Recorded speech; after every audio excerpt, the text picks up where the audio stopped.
반갑습니다. 네, 별로 안 반가우신가 보요. 네, 반갑습니다. 우리 목사님께서 핫하다고 이렇게 소개해 주셨는데 전혀 핫하진 않고요. 마음은 핫합니다. 다음 세대를 향한 또 교회를 향한 마음은 정말 뜨겁고요. 그래서 우리 송파사랑교회 또 박민교회라고 하셨죠? 박민 광림교회요. 아, 네, 죄송합니다. 네, 광림교회에서 또 이렇게 함께 자리해 주셔서 정말 감사하게 생각합니다. 우리 송파사랑의 교회는 제가 사실 한 12년, 13년 전에 한번 제가 교회로 왔던 적이 있습니다. 제가 사실 조금 이제 여기에서 한 차로 한 5분 거리죠. 에 있는 성선이원 선교회라고 그 매일 성경을 만드는 그 회사에서 제가 편집자로 일을 했었거든요. 그때 우리 존경하는 장인선 목사님께 원고 의뢰 부탁드리러 제가 여기 와서 성도분들은 안 계셨지만 목사님과 잠깐 교제를 한 적이 있습니다. 한 12년 만에 다시 교회를 찾아와서 이렇게 우리 선생님들과 함께 다음 세대를 위해서 동역할 수 있다니 참 기쁜 마음으로 이 자리에 달려왔습니다. 하나님께서 이 시간 뭐 우리 목사님께서 1시간 30분 정도라고 말씀드렸는데 사실 짧다면 짧은 시간이지만 이 시간을 하나님께서 마중물로 사용하여 주셔서 우리의 마음과 삶에 또 우리 다음 세대의 마음과 삶에 일하시기를 기대합니다. 여러분들도 여기 앞에 있는 저를 보지 마시고 저의 뒤에서 또 일하시는 하나님, 이 자리를 계획하시고 또 준비하신 하나님을 기대하는 마음으로 우리 함께 시작했으면 좋겠습니다. 기도하고 시작하도록 하겠습니다. 살아계신 하나님 감사합니다. 오늘날 우리 다음 세대가 참 힘겹다는 이야기들을 많이 합니다.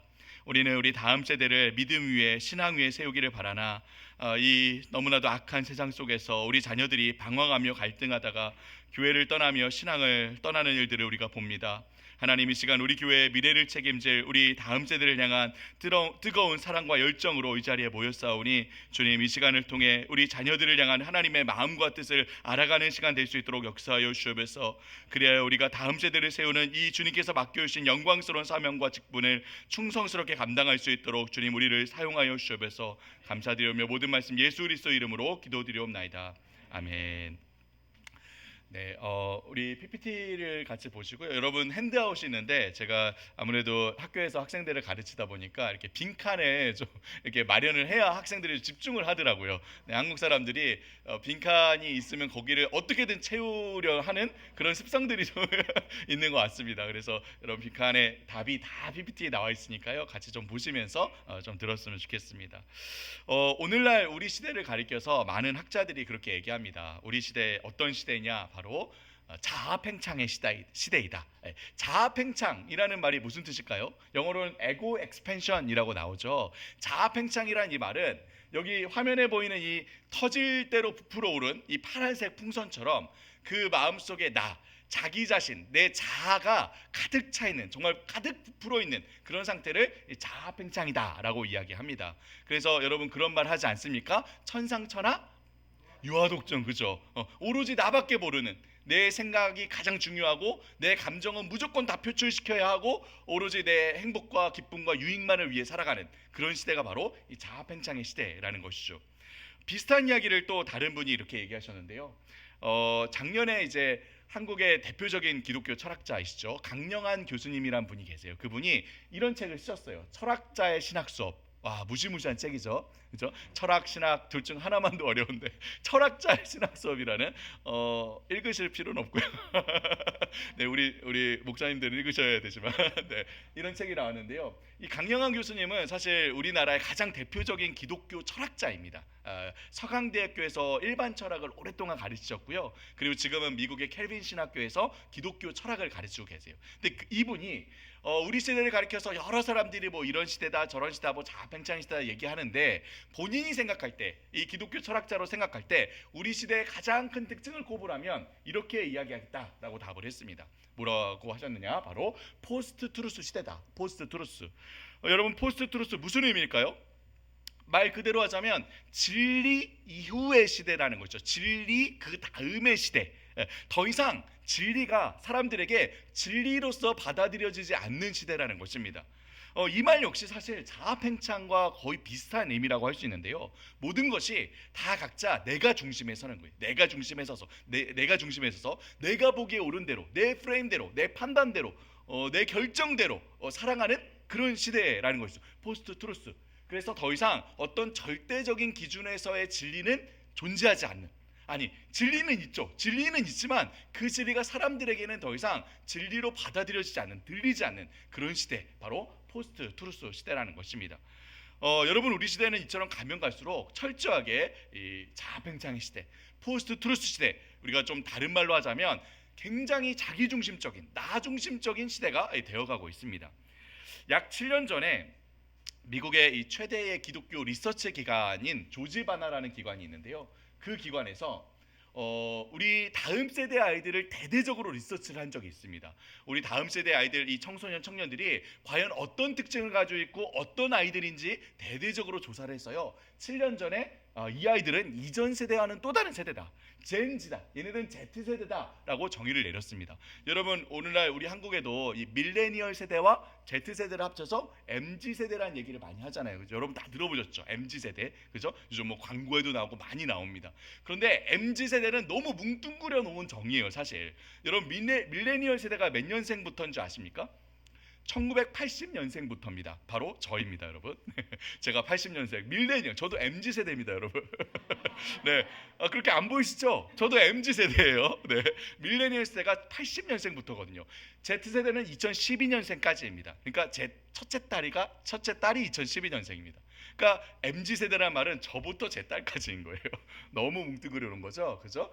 이 조사에서는 Z 세대를 따로 구분해서 이렇게 정의를 했고요. 근데 여기에서 이제 이 리서치 자료가 나왔는데요. 여기서 그럼 다음 세대, 이 Z세대가 어떤 특징을 가지고 있느냐, 이 방대한 자료에서 이런저런 조사들을 얘기하는데 그런 특징들을 좀 하나하나로 이렇게 모아보면 결국 한 가지 사실을 가리키고 있습니다. 무엇이냐, 바로 아까 전에 얘기했듯이 철저하게 자기중심적인 세대가 되고 있다는 거예요. 철저하게 가면 갈수록 나중심의 세대가 되어가고 있다는 겁니다.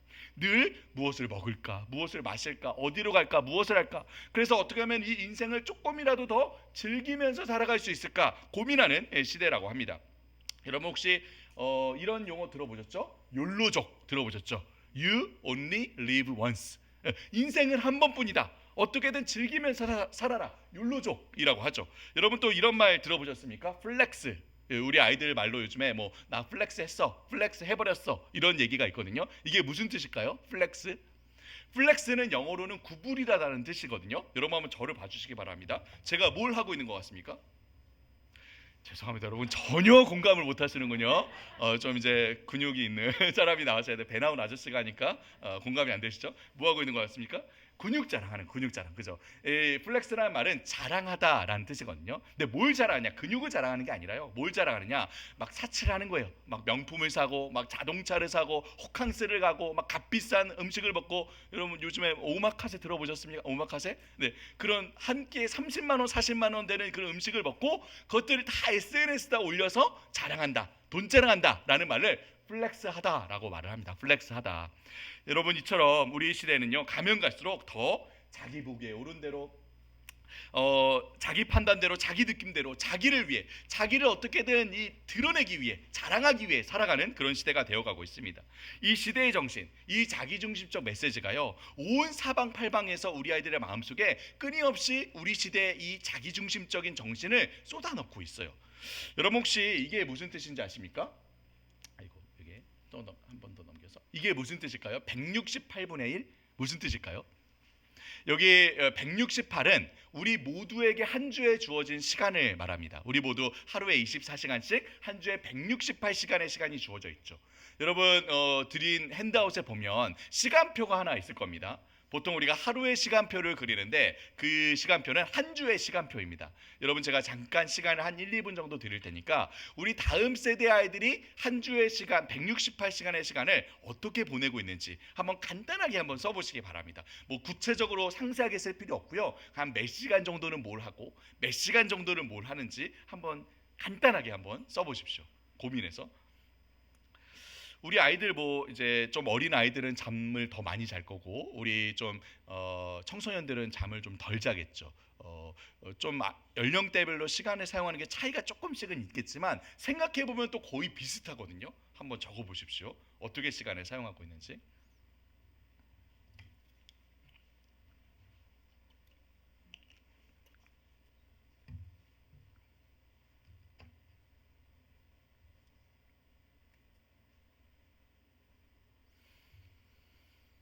간단하게 적으시면 됩니다. 잠을 또 잘 거고 또 학교도 가겠죠. 네.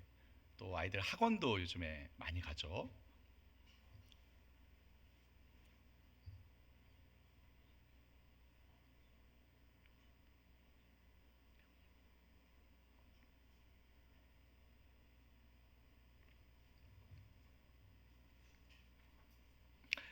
거의 다 되셨나요?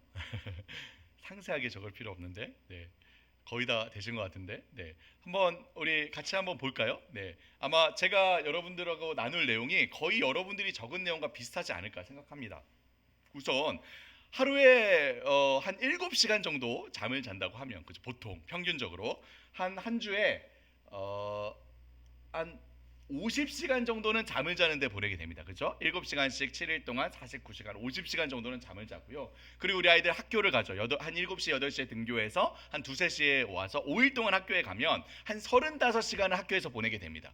그리고 아이들 학교 끝나고 바로 안 오죠. 어딜 갑니까? 학원에 가죠. 한 개씩, 두 개씩 학원에 가는 시간까지 합치면 또 한 50시간 정도는 학교와 학원에서 시간을 보내게 되죠. 그리고 아이들 좀 이동하는 시간, 밥 먹고 좀 쉬는 시간, 하루에 한 두세 시간씩을 잠다 치면 한 18시간은 또 우리 아이들이 이렇게 짜투리 시간으로 식사하고 좀 쉬고 좀 이동하고 그런 데 시간을 보내게 되고요. 자, 그럼 여러분 남는 시간은 얼마나 됩니까? 남는 시간? 168 빼기 네? 몇 시간이 남을까요?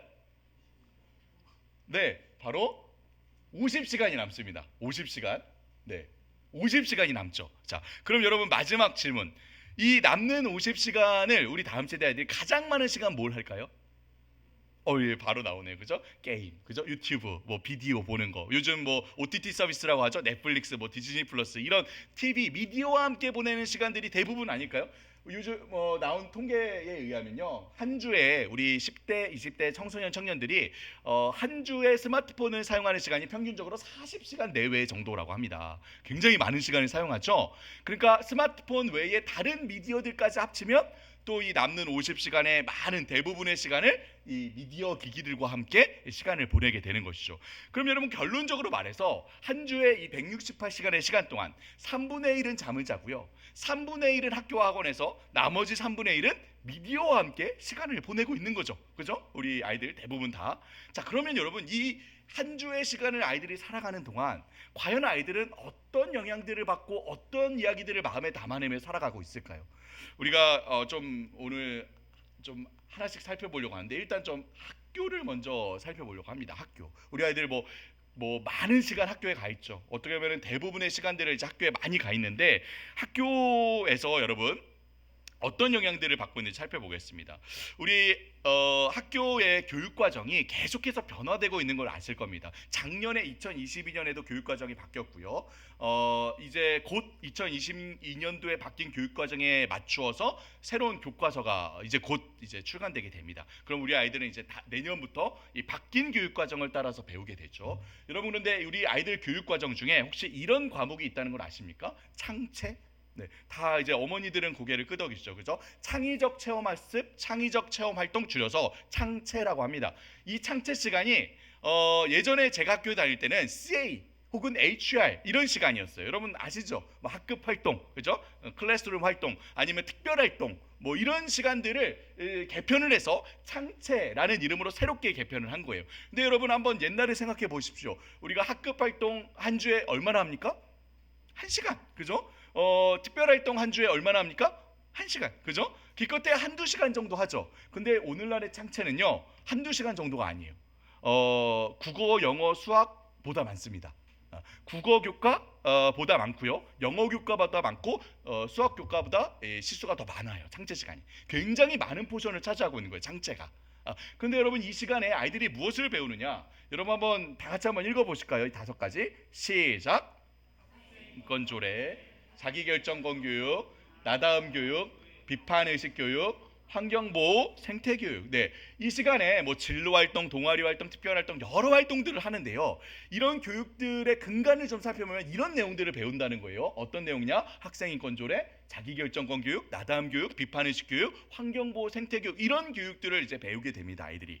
자, 그런데 이 내용들을 좀 자세히 들여다보면 그 속에 어떤 이제 내용들이 들어있냐? 바로 아까 제가 이야기했던 강영한 교수님이 이야기했던 그 오늘날의 시대 정신, 포스트 트루스 시대의 정신이 이 속에 그대로 들어 있습니다. 무엇이냐? 내 생각, 내 느낌, 내 판단, 내 결정, 모든 사항들에 대해서 내가 가장 중요하다. 내가 중심에 서야 한다. 다른 사람이 나에게 어떤 생각이나 느낌을 강요하거나 어떤 결정을 대신 내려줄 수 없다. 모든 것은 내가 스스로 판단하고 내가 스스로 결정해야 하는 것이다. 이런 내용들을 가르칩니다. 겉으로 들을 때는 이게 뭐 문제가 되나? 그럼 내가 결정하지 누가 결정할까? 이렇게 들릴 수 있는데요.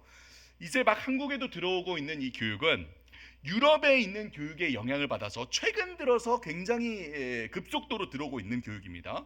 유럽, 특히 독일에서는 아이들에게 이전에는 존재하지 않았던 새로운 세 가지 교육을 시키는데요. 이 세 가지 교육이 모든 교육의 근간을 이룹니다. 어떤 교육을 시키느냐? 바로 성교육, 정치교육, 생태교육을 시킵니다. 성교육, 정치교육, 생태교육. 성적 자기결정권을 중시하도록 하여서 자아 정체성을 심어주는 교육이고요, 성교육이고요.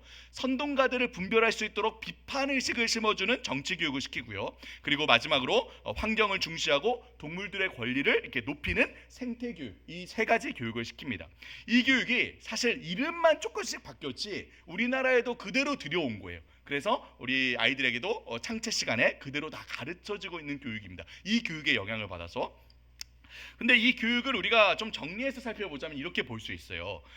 각자 다 자기 자신, 나 자신을 중심으로 해서 나 자신과의 관계, 그리고 다른 사람들과의 관계, 그리고 이 세상과의 관계를 세워보고자 시도하는 그런 교육입니다. 그런데 여러분, 과연 이 교육이 정말 우리 아이들을 바르게 잘 키울 수 있는 그런 교육일까?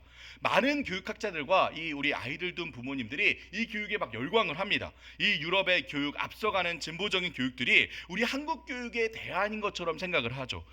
물론 여기서 말하는 바들 중에 우리가 좀 긍정적으로 받아들여야 될 부분들이 있습니다. 자아 정체성을 바르게 세우는 것 당연히 필요한 일이죠. 그죠? 당연히 우리 아이들 자아 정체성이 바르게 잘 형성되어야 하죠. 또 쉽게 선동당하지 않고 올바른 기준으로 분별력을 갖추는 거 당연히 필요합니다. 분별력이 있어야죠. 또 생태와 환경을 잘 지키고 보호하는 것 당연히 필요한 일이고요. 성경적인 근거를 갖고 있습니다. 그런데 이 교육에 문제가 있습니다. 여러분, 뭐가 문제인 것 같으세요? 이 교육의 문제는 뭘까요? 이러한 교육, 자아교육, 관계교육, 자연교육, 이 교육의 중심에 누가 있습니까? 중심에 내가 있어요. 나. 그죠? 각자 자기 자신이 그 중심에 있는 거예요. 하나님은 없습니다. 당연하죠. 뭐 공교육에 하나님이 어디 있겠습니까? 그죠? 하나님은 없어요. 하나님 없이, 하나님은 배제시키고서 나 스스로를 바라보도록 만드는 교육인 거예요. 하나님 없이 다른 사람과의 관계를 세워보고자 하는 교육이고요. 하나님 없이 이 세상과의 관계를 세우고자 시도하는 교육이라는 거예요. 하나님은 배제시켜놓고 각자 자기 자신이 중심에 둔 채로 모든 관계들을 세우고자 시도하는 그런 교육이라는 것이죠.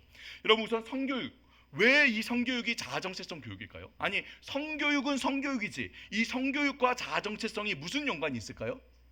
제가 이 성교육에 대해서는 조금 이따 좀 더 자세하게 설명을 드릴게요. 간단하게 말하자면 이 성교육은 각자 자기 자신의 어떤 욕망과 욕구라도 마음껏 발산하도록 해줘야, 그래야 비로소 이 아이의 마음에 자아 정체성이 바르게 형성된다라고 가르치는 교육입니다. 제가 조금 있다가 이 성교육은 좀 더 자세하게 설명드릴게요. 왜냐하면 굉장히 중요하거든요, 성교육이.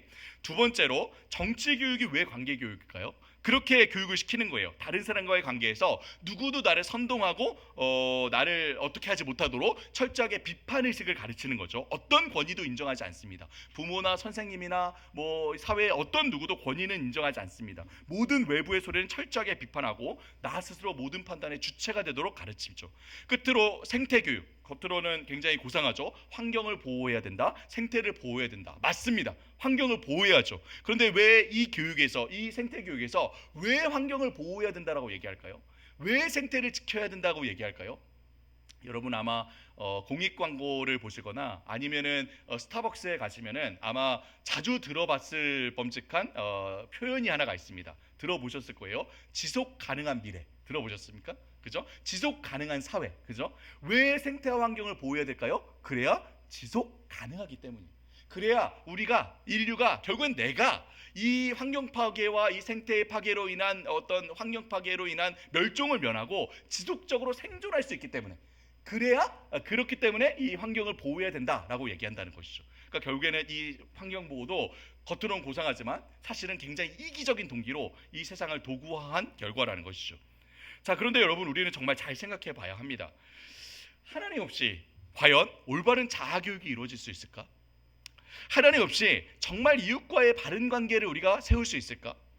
하나님 없이 정말 자연을 아끼고 관리하려는 진정한 이 동기를, 마음의 동기를 불러일으킬 수 있을까? 여러분, 하나님 없이 남는 거는요, 여기 나오죠? 결국엔 누구만 남을까요? 나밖에 안 남는 거예요. 나. 그죠? 그래서 극단적인 개인주의 혹은 집단주의 이상 이하로밖에 갈 수 없습니다. 여러분, 성교육에 대해서 조금 더 자세하게 설명해 드릴게요. 이 성교육에서 우리가 아주 잘 아는 한 인물이 나옵니다. 누구냐? 바로 정신분석학의 아버지. 누구입니까? 지그문트 프로이드. 아시죠? 다 프로이드입니다. 프로이드.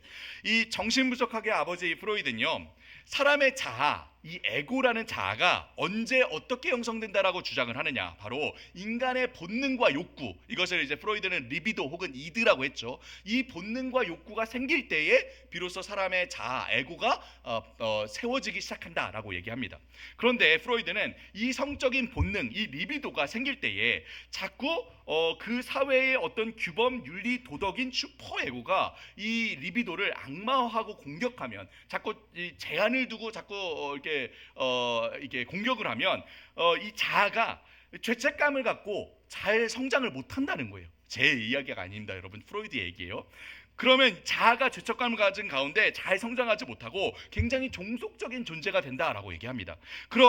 그래서 유럽의 성교육은 이런 성적인 욕구, 충동, 이 리비도를 더 이상 어떤 권위도 부모나 혹은 선생님이나 사회의 어떤 누구도 결코 억제하거나 억누르고 죄책감을 줘선 안 된다라고 가르칩니다.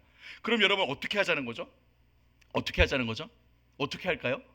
그렇게 성교육을 시키는 거예요. 어떻게? 자기가 결정하도록, 내가 결정하도록. 그래서 이런 교육을 이제 성적 자기결정권 교육이라고 하죠. 성적으로 내가 결정한다라는 거예요. 내가. 여러분, 그래서 어떻게 가르치느냐? 성적인 욕구가 있니? 그러면 다른 사람에게 피해를 주지 않는 선에서 네가 결정해서 건강하게 즐기면 돼라고 가르칩니다. 청소년이라도 어린이라도 제한이 없는 거예요. 네가 욕구가 있으면 그거를 다른 사람에게 피해를 주면 안 되죠. 그 선에서 네가 건강하게 즐기면 돼라고 가르치는 거예요. 네. 아이들의 성적 욕구를 막지 마라. 부모도, 이 선생님도, 누구도 막지 마라. 그 아이들이 성적 욕구가 있다는데 그거 막으면 자가 형성이 잘 안 된다라고 하는 거예요. 성적인 지향, 남자가 남자에게 끌린다, 여자애가 여자에게 끌린다, 이런 동성애 막지 마라. 자기의 지향이 그렇다는데, 자기의 취향이 그렇다는데 그거 막으면 자가 형성이 안 된다는 거예요. 물리적으로 주어지는 성별과 그 이후에 내가 인식하는 성별은 서로 다른 것이다. 그러니까 물리적으로 우리는 성별을 이렇게 갖고 태어나죠, 그죠? 남자와 여자로 갖고 태어나지 않습니까? 근데 그 성별은 정해진 성별이 아니라는 거예요. 그 이후에 자기가 인식하는 성별이 있다는 것이죠. 여러분, 우리가 물리적으로 주어진 성별을 영어로 뭐라고 합니까? 아십니까, 여러분? 영어로 섹스라고 합니다. 그래서 옛날에는 미국의 이제 문서들을 보면요, 성별을 기입하는 난에 섹스라고 돼 있었어요. 그럼 이제 남자, 여자 이렇게 정하면 됩니다. 근데 요즘에 바뀌었어요. 새로운 용어가 등장을 했죠. 어떤 용어가 생겨났습니까? 젠더라는 용어가 생겨났죠, 그죠? 젠더는 자기가 인식하는 성별이에요. 요즘에 이제 나오는 공문서들은 다 젠더라고 돼 있습니다. 그리고 남자, 여자 이렇게 체크하게 돼 있지 않아요. 그냥 공란으로 남겨놓습니다. 자기가 알아서 적는 거예요. 거기다가 난 남자인지 여자인지 아니면 다른 어떤 성별인지 알아서 적도록 돼 있습니다. 네, 그렇게 돼 있고요. 그러니까 제가 최근에 이제 우리 한국에서 어떤 TV 프로그램을 보다가 의사 선생님들이 얘기하는 장면을 이제 보게 되었어요. 의사 선생님들이 이렇게 모여가지고 같이 막 이렇게 토론하는데 어떤 얘기를 하냐면, 이제 더 이상 성을 이제 바꾸는 수술을 우리가 성전환 수술이라고 하지 않았습니까? 그죠? 근데 그 용어는 이제 잘못됐다는 거예요. 잘못됐으니까 이 용어를 쓰지 말고 다른 용어를 써야 된다라 그러는데, 여러분 뭐라고 해야 된다라고 할까요? 성전환 수술이 아니라 성확정 수술이라고 해야 된다라고 하더라고요. 성확정. 그러니까 무슨 얘기입니까?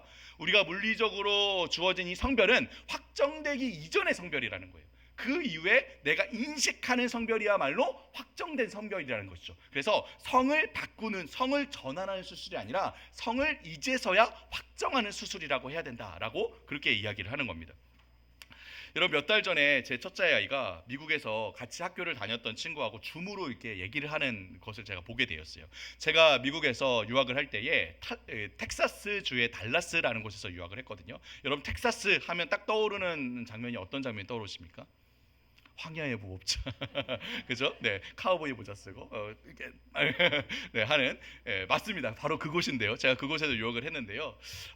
이 텍사스주는 또 유명한 게 하나가 있어요. 무엇이냐? 텍사스주는 바이블 벨트 지역이에요. 여러분 들어보셨습니까? 바이블 벨트? 미국의 이 남부와 동부에 있는 이 텍사스주부터 시작해서 뭐 또 미시시피, 뭐 또 루이빌, 이런 이 몇 개의 주들을 합쳐서 바이블 벨트 지역이라고 불러요. 그래서 그 지역에는 굉장히 건강한 교회들이 많이 있고 신자들이 굉장히 많이 있는, 그래서 바이블 벨트라고 이렇게 부르거든요. 근데 제가 유학을 했던 그 텍사스 주에 제가 유학을 마치고 돌아오고 나서 우리나라로 치자면 차별금지법 같은 법안이 이 주에서 통과가 된 거예요. 그 다음에 제 아이가 다녔던 학교의 교장 선생님이 아이들을 다 이렇게 불러 모았답니다. 이게 불러 모았어요. 그래서 뭐라고 얘기를 하느냐? 자, 이제부터 너희가 스스로 남자라고 생각하면 남자 화장실에 가라. 그리고 너희가 스스로 여자라고 생각하면 여자 화장실에 가라라고 말을 했다는 거예요.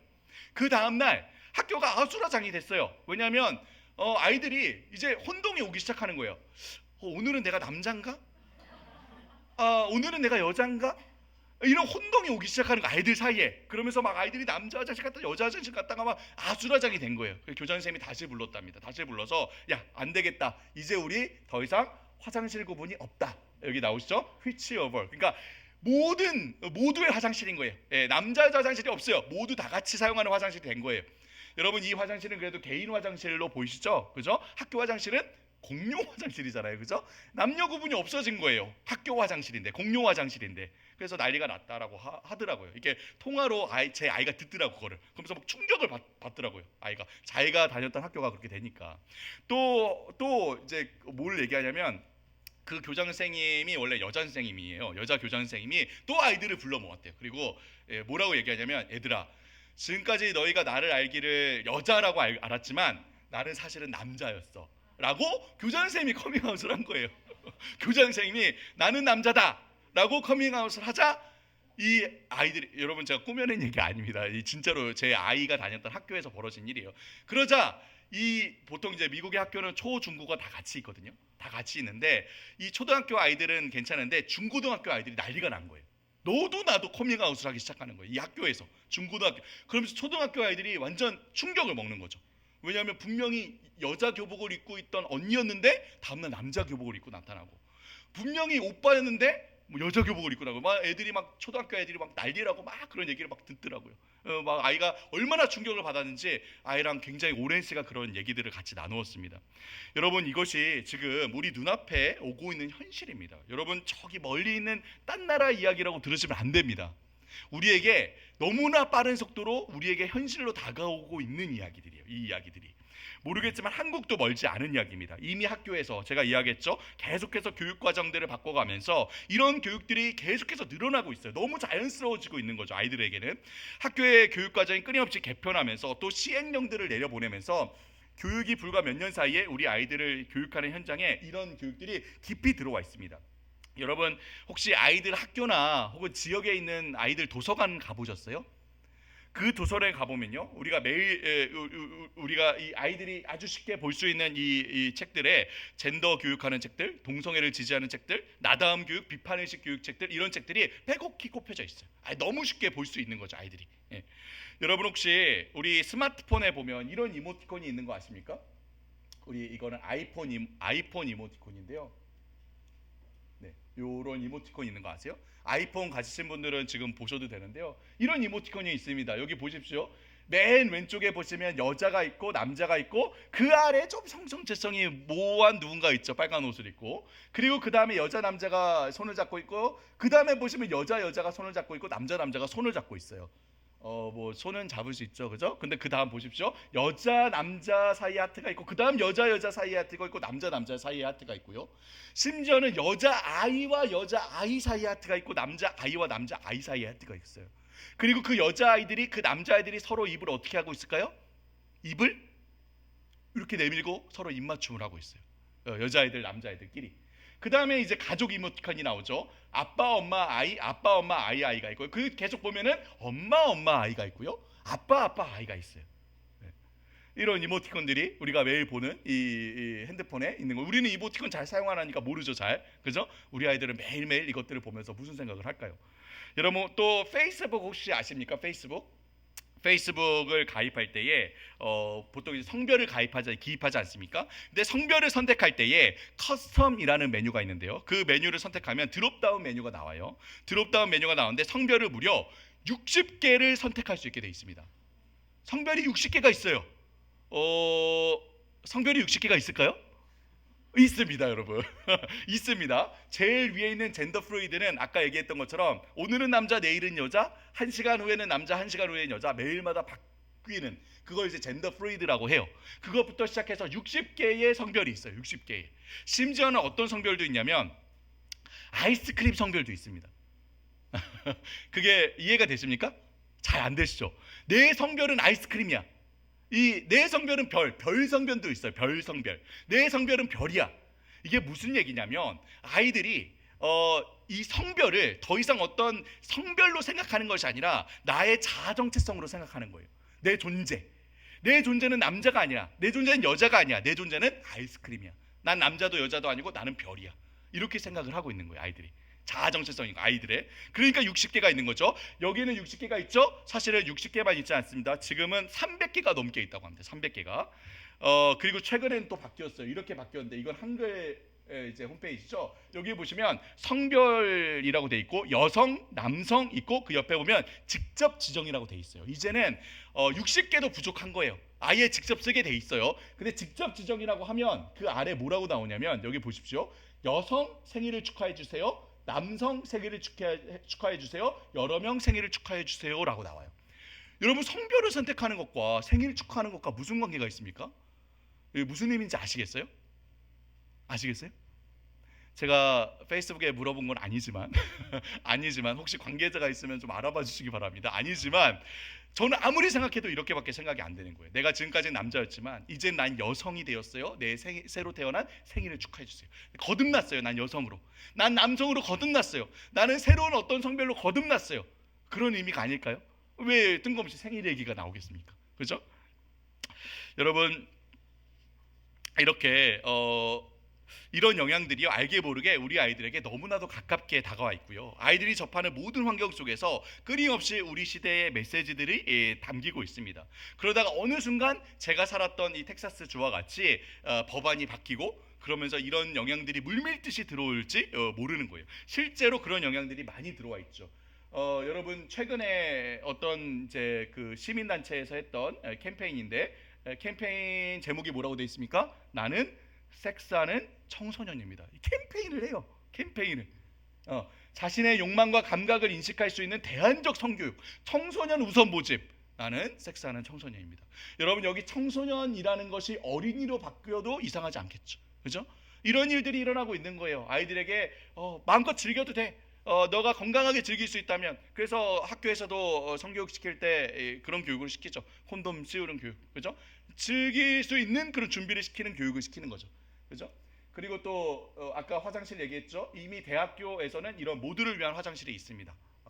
이게 어떤 대학인데요. 모두를 위한, 물론 이제 우리가 좀 소외되고 좀 이제 몸이 불편한 분들을 위한 배려를 당연히 해야 되겠죠. 하지만 여기 위에 보시면 여자 이모티콘과 남자 이모티콘이 있고 그 사이에 한쪽은 바지 한쪽은 치마를 입은 애매모호한 이모티콘이 있죠. 그렇죠? 모두를 위한 화장실인 거예요. 남자 화장실 여자 화장실이 아니라. 이게 미국 얘기가 아니라 우리나라 얘기입니다.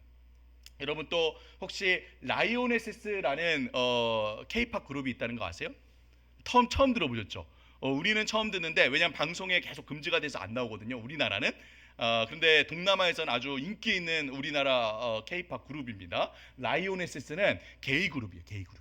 네, 이 성전환란 게이 그룹이고요. 여기 이 사람들이 쓴 가사 중에 나오는 가사인데요. 제가 한번 읽겠습니다. 비로소 내가 나로 사는 곳, 자정의 게이 클럽은 마이 홈, 나의 집. 세상을 구하는 걸로 치면 내 맞선임은 지저스. 난 태초부터 게이로 설계됐어. 내 주께서 정했어. 이게 얘네들이 하는 가사 내용이에요. 그러니까 예수님이 세상을 구했듯이 우리도 세상을, 게이들을 위한 세상을 우리가 구해내겠다. 그런 이제 그룹이 있는 거죠. 최근에 이제 MBC에서 방송하냐 마냐로 아주 이슈가 되었었죠. 그리고 또 우리 아이들 많이 보는 이 예능 같은 그런 서비스, OTT 서비스에 이거 왜 안 넘어갈까? 네. 이런 거 있는 거 아시죠? 메리키어, 남의 연애. 네. 이게 우리 잘 아는 우리 결혼했어요 이런 그 연애 프로그램 있지 않습니까? 그죠? 그런 연애 프로그램인데 남의 연애는 남자들의 연애인 거예요. 여기 남자들만 쪽 있죠, 그죠? 남자들끼리 만나서 연애하는 남의 연애가 있고요. 메리키어는 아주 복잡합니다. 이거는 매주마다 케이스가 바뀌는데 성 전환한 여자랑 만나고 성 안 전환한 남자랑 또 남자랑 만나고 아주 복잡해요. 아무튼 네. 그래서 매주마다 이제 상황이 바뀌면서 그런 이제 연애하는 그런 이제 프로그램들이 우리 아이들 보는 이런 OTT 서비스에 이렇게 나오고 있죠. 자, 여러분 이런 이야기들이 우리 아이들에게 너무나도 가깝게 다가와 있습니다. 마지막으로요, 제일 충격적인 것은 그래서 정말 아이들, 심지어는 초등학교도 들어가지 않은 아이들일지라도 성적인 욕구가 있으면 그것도 인정해 주어야 한다라고 얘기를 합니다. 아이들도 스스로 성적 욕구를 즐길 권리가 있다라고 그러는 거예요. 여러분, 그래서 이런 철학과 가치를 지닌 수많은 서구의 이 철학자들과 교육학자들 중에 그렇게 소아성애자들이 많다라고 하죠. 여러분 보시는 여기 나오는 이 사람은 미셸 푸코라는 사람입니다. 미셸 푸코는 현대 철학의 왕이라고 불리는 사람이죠. 이 사람이 지금은 죽었는데 최근에 이 사람의 동료 철학자인 기스루막이라는 사람이 이 푸코에 대해서 한 가지 고발을 했어요. 어떤 고발을 했냐면 이 푸코가 살아생전에 무덤가에서 소년들과 관계를 했다라는 폭로를 해서 유럽 사회가 발칵 뒤집힌 적이 있습니다. 우리는 와, 저 나쁜 놈 어떻게 애들을 상대로, 이 소년들을 상대로, 이 어린 아이들을 상대로 저럴 수 있어, 저런 악마 같은 놈, 이렇게 생각을 하죠. 그런데 이 사람들은 전혀 그렇게 생각하지 않습니다. 이 사람들은 이게 굉장히 정의롭고 의롭고 선한 행동이에요. 왜냐하면 사회의 억압으로부터 성적으로 이 억압받고 있는 이 아이들을 자기가 해방시켜준 구원자이기 때문이에요. 이 사람들의 신념대로라면. 저를 그렇게 보지 마시고 여러분, 제가 그렇다는 게 아니라 이 사람들이 그렇다는 겁니다. 너무 저를 막 째려보셔가지고 네, 당황했는데 네, 그렇다는 거예요. 예. 그러니까 이 사람들의 이 신념이 이렇게 결과로 연결되고 있는 거예요. 자기 신념이거든요. 이 사회의 성적 억압으로부터 우리 아이들을 해방시켜줘야 된다. 그러니까 그렇게 소아성애를 하는 겁니다. 여러분, 이렇게 이야기의 논리가 연결됩니다. 혼전에 성관계하는 거, 어린이 청소년 다 괜찮다는 거예요. 동성애 괜찮다는 거예요. 성별 전환하는 거 괜찮다는 거예요. 소아성애도 괜찮다는 거죠. 거기까지만 갈까요? 아니요. 기준이 사라졌기 때문에 계속 나아갑니다. 여러분, 최근에 또 2마리 고양이와 결혼한 여성이 나오죠. 고양이랑 결혼해요. 2마리 고양이 남편을 둔 여성이래요. 그리고 어떤 사람은 쿠션하고 결혼합니다. 쿠션하고 결혼해서 신혼여행을 갔는데 자기 자리와 그 옆에 자리를, 쿠션 자리를 예매를 해요. 그 쿠션을 거기다 앉히고 가요. 예, 그렇게 이제 쿠션하고 사랑을 하는 거죠. 여러분, 이게 되게 이상한, 되게 엽기적인 일처럼 들리시죠? 근데 여러분, 이슈는 성이 아닙니다. 성은 현상일 뿐이에요. 이슈는 무엇입니까? 자기중심성이에요. 아까 얘기했듯이 자기중심적인 시대정신, 기준이 존재하지 않는 거예요. 내가 그걸 원하면 뭐든지 할 수 있다라는 시대정신이 문제가 있는 거예요. 그래서 여러분, 여기 이렇게 나오죠. 최근에 제가 이런 세미나를 하면서 어떤 분이 이렇게 세미나를 마치고서 오셨어요. 그리고 그분은 이 학원을 운영하시는 원장님이세요. 근데 오셔가지고 교수님, 이거를 듣고 나서 우리 학원에 다니는 어떤 아이가 자기한테 무슨 얘기를 했는데 그때는 그게 이해가 안 됐는데 왜 그런 얘기를 했는지 이해가 됐다는 거예요. 무슨 얘기를 했냐면 이 아이가 뜬금없이 우리 선생님한테, 선생님이 학원 선생님이잖아요. 선생님한테 와서, 선생님, 저는요 저 방에 있는 벽을 너무 사랑해요. 저는 앞으로 결혼 안 하고 제 벽이랑 살 거예요. 제가 벽에다가 제가 좋아하는 모든 것들 다 붙여놨거든요. 저는 저 벽이랑 평생 동안 살 거예요. 이런 얘기를 했다는 거예요. 그런데 그때는 그냥 그러니? 그래, 너 병을 정말 좋아하는 거 선생님도 보고 싶다, 그렇게 생각을 했는데 알고 보니 이런 교육과 이런 사상들이 영향이 있는 거예요. 영향. 그래서 무엇이라도 사랑할 수 있고 기준이 없는 거죠. 무엇이라도 할 수 있는, 내가 원한다면, 내 마음이 진정으로 그것을 바란다면 무엇이라도 할 수 있는 그런 세상이 된 것이죠. 그래서 이상한 신세계라는 겁니다. 이상한 신세계. 여러분, 이건 정말 심각한 문제입니다. 우리가 겉으로 드러나는 어떤 잘 포장된 이야기만 듣고요, 그럴듯하게 들리는 그 이야기들에 수긍해서는 안 되는 거예요. 우리 시대가 어떤 시대인지 우리가 그 시대를 분별하고 그 이야기들의 뿌리에 어떤 전제들이 있는지 알고 그것이 어떻게 우리 사회 속에서 결과와 열매를 맺고 있는지 우리가 볼 수 있어야 한다는 것이죠. 우리 아이들이 지금 학교에서 배우고 있는 이런 교육들, 이런 교육들, 이 하나님 없이 자기 자신과의, 다른 사람과의, 그리고 이 세상과의 관계를 세워보고자 하는 이 시도들, 자기중심적인 이 시대의 메시지들이 얼마나 우리 아이들 삶에 앞으로 파괴적인 결과를 낳을지 우리가 볼 수 있어야 된다는 것이죠. 자, 이처럼 우리 아이들은요, 학교에서, 다른 곳이 아닌 학교에서 우리 시대의 그 정신, 자기중심적 사상을 끊임없이 배우고 있습니다. 그럼 여러분, 나머지 3분의 1이 남았죠. 무엇일까요? 미디어, 그죠? 미디어 3분의 1이 남았습니다. 그럼 이 미디어로부터는 다음 세대들이 어떤 영향을 받고 있을까요? 미디어가 뭔가요, 여러분? 미디어는 말 그대로 정보를 주고받는 매체를 미디어라고 합니다. 미디어는 우리 아이들의 마음속에 끊임없이 컨텐츠를 전달해요. 메시지를 심는다는 거예요. 아이들이 의식하던 의식하지 못하던 그 미디어를 접하는 시간 내내 그 메시지가 아이들의 마음속에 끊임없이 담기고 있다는 것이죠. 담기고 있다는 거예요. 여러분, 그럼 이 미디어들, 유튜브, 비디오, 게임, SNS, 웹툰, 드라마 등등 아이들이 접하는 이 미디어들이 아이들의 마음에 어떤 메시지들을 심어줄까요? 정말 우리가 생각하기에 성경적으로 바르고 가치 있는 그런 메시지를 심어줄까요? 물론 그런 프로그램도 있겠지만 대부분이 그렇지 않죠. 대부분, 심지어 학교도 끊임없이 우리 아이들에게 우리 시대의 정신, 이 자기중심적 가치를 가르치는데 미디어들은 말할 것도 없습니다. 이 미디어들이 끊임없이 아주 효과적이고 효율적으로 우리 아이들에게 우리 시대의 정신, 이 세상의 가치, 그 자기중심적인 가치를 심고 있죠. 그 세속적인 시각으로 세상을 바라보고 그 세속적인 가치를 따라서 이 세상 속에서 내가 무엇을 바라며 욕망하며 살아야 할지 그 삶의 기준과 방향을 끊임없이 아이들에게 제시합니다. 그러니까 여러분, 요즘 아이들에게 너 꿈이 뭐니? 너 비전이 뭐니? 라고 물어보면 아이들이 뭐라고 대답한다고 합니까? 제가 처음 사역을 시작했던 한 십몇 년 전만 해도요, 아이들에게 너 꿈이 뭐니? 라고 물어보면은 뭐라고 대답을 했냐? 그래도 뭔가 의미 있는 일, 뭔가 사회에 이바지할 수 있는 일, 사람들을 섬길 수 있는 일들을 얘기했어요. 믿음이 있는 아이나 없는 아이나, 뭐 소방관이 되고 싶어요, 경찰관이 되고 싶어요, 선생님이 될래요, 의사 선생님이 될래요, 그런 얘기들을 했어요. 근데 여러분, 요즘에 우리 아이들 뭐라고 대답한다고 합니까? 네, 맞습니다. 건물주. 그렇죠? 건물주. 건물주가 자기 꿈과 비전인 거예요. 건물이 있을 수 있죠. 건물이 있다고 해서 잘못이 아닙니다. 건물이 있을 수 있죠. 근데 문제는 무엇입니까? 건물주가 이 아이들의 꿈이자 비전인 이유와 동기가 문제예요. 여러분, 왜 건물주가 자기 꿈입니까? 공부도 일도 다 하기 싫은 거예요. 그죠? 오로지 내가 하고 싶은 것만 하면서 놀고 먹고 살고 싶은 거죠. 그죠? 근데 그러려면 뭐가 필요할까요? 돈이 필요하죠. 돈이 없는데 어떻게 놀고 먹고 삽니까? 그죠? 근데 가만히 앉아만 있어도 돈이 들어오는 건 뭘까요? 건물인 거예요, 건물. 그러니까 건물주가 자기 꿈이자 비전이라고 한다는 거죠. 여러분, 그럼 이러한 생각, 이러한 가치, 이러한 삶의 목표와 방향 누가 심어주었습니까? 누가 심어주었을까요? 미디어요, 미디어. 미디어가 끊임없이 이야기합니다. 건물주가 짱이다, 건물주가 대세다, 누가 건물을 얼마에 샀는데 얼마에 팔았더라, 그래서 몇백억을 남겼더라, 건물만 있으면 다 된다, 건물 가진 사람들을 떠받들고 추앙하고 우러러보고 미디어가 끊임없이 전해줍니다, 아이들에게. 우리 시대는 이처럼 여러분, 철저하게 자기중심적인 세대가 되고 있습니다. 삶의 의미와 목적이 없어요. 그저 끊임없이 자기 욕망을 추구하고 그 욕망을 채우기 위해 살아갑니다. 노동의 가치도 사라졌어요. 그래도 예전에는 이 일을 한다는 것에 대한 가치가 있었잖아요. 자부심이 있었잖아요. 근데 노동의 가치가 없어졌어요. 왜요? 이례적인 제로금리 시대로 한동안 노동을 해서 버는 돈보다 불로소득으로 버는 돈이 훨씬 컸어요. 그죠? 그래서 청년들이 어떻습니까? 우리 여기 계신 선생님들은 아닙니다. 아니지만 네, 우리 청년들 중에는 어떻습니까? 영끌, 비투, 파이어족 해서 돈을 끌어모아서 투자하며 버는 돈이 그렇게 오랜 시간 공부하고 오랜 시간 일을 해가지고 푼돈을 버는 돈보다 훨씬 많이 버는 거예요. 그러니까 일도 안 하죠. 노동의 가치도 사라졌어요. 덕성과 미덕, 섬김과 희생도 없습니다. 이전에는 그래도 우리가 존경할 만한 어떤 인물에 대한 상이 있었어요. 덕에 대한 기준이 있었다고요.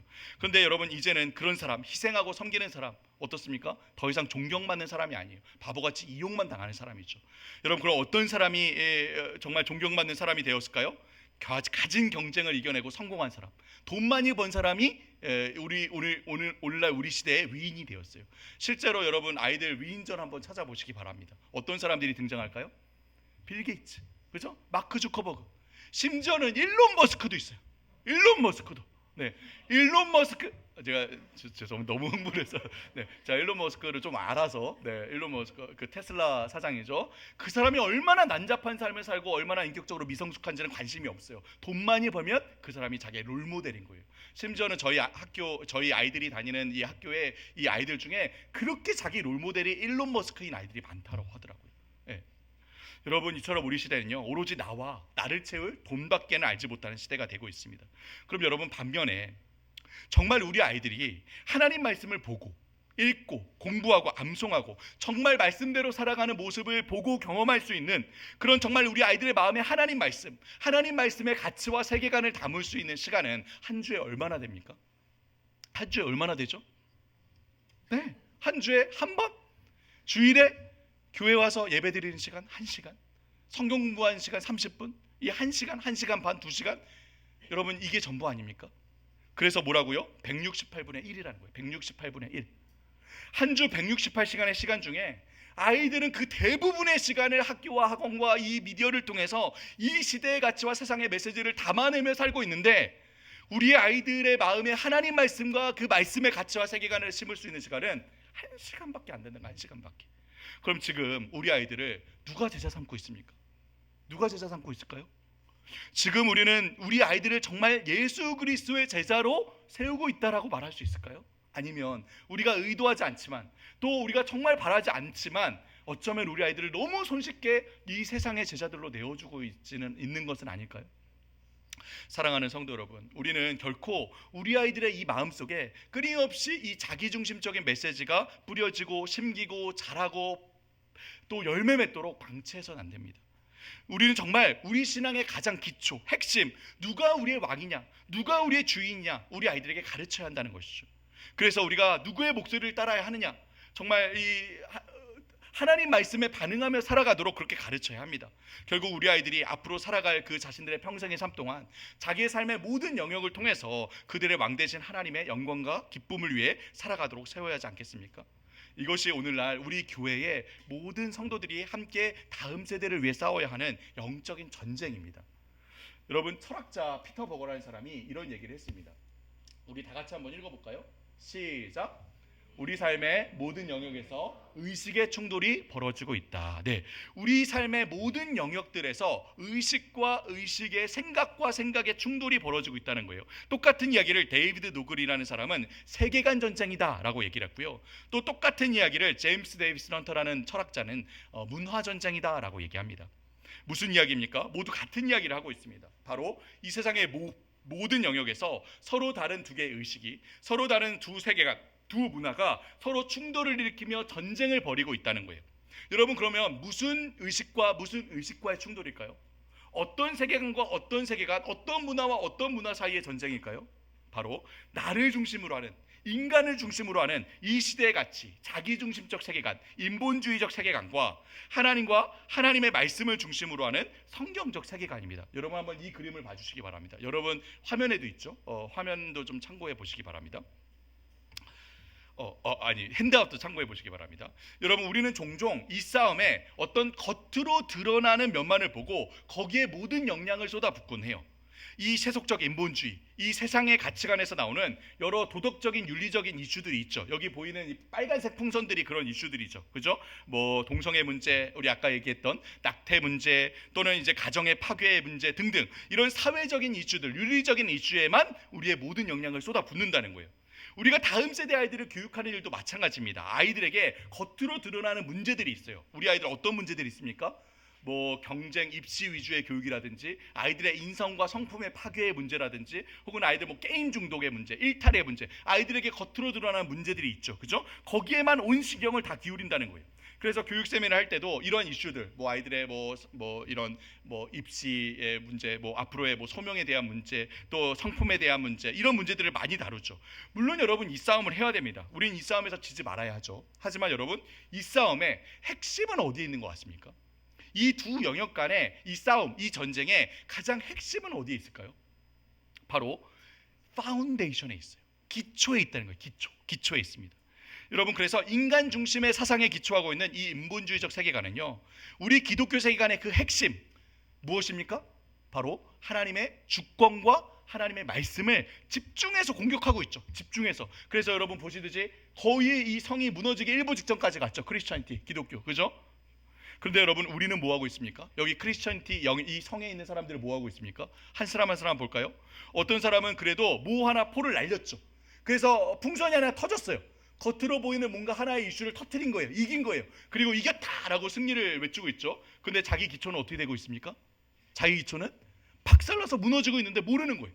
겉으로 드러나는 뭔가 하나 이슈이겠다고 승리를 자축하고 있는데 자기 기초는 박살나고 있어요. 모르는 거죠. 여러분, 그런데 그 위에 있는 사람들은 더 가관입니다. 이 사람, 그 바로 옆에 있는 사람 뭐 하고 있습니까?